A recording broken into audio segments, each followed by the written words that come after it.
welcome to 5 Minute Mondays. I am Jacara Smith and I am taking over Danny's during today's video. As always, joining us is Dr. Timothy Bray, Director of the for Urban Policy Research. Dr. Bray, can you show us the dashboard?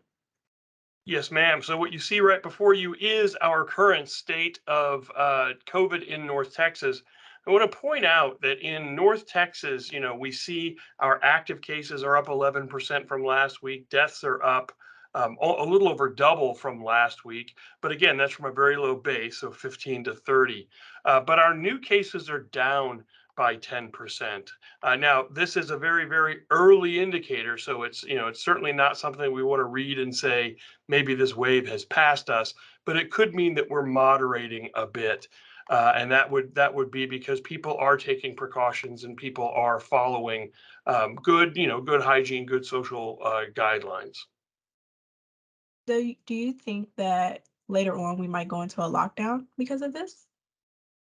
I do not. And the reason I don't is because I think what we might see from a policy standpoint, we might see some moderated lockdown. So, for instance, putting some sort of guidelines back on certain types of businesses, for instance, but not anything where we would see things completely and totally shut down. One of the things that we're learning is that this new disease, this new variant, we're looking at BA4 and BA5 subvariants of Omicron.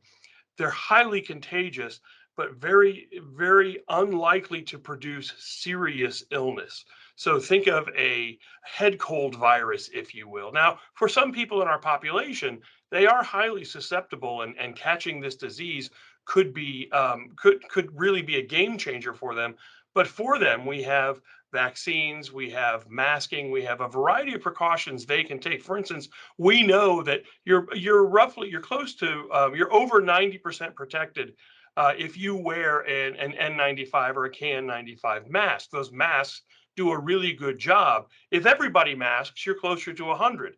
But if you're the only one wearing a mask, you're still doing a very good job at keeping yourself safe. So with what we have advance-wise in treatment, with what we have advances in vaccine and prophylaxis, with what we now know about how the virus is spread, I think it's very unlikely we would see lockdowns on the scale that we saw in 2020. Great. Thank you for joining us, Dr. Bray, and have a great day.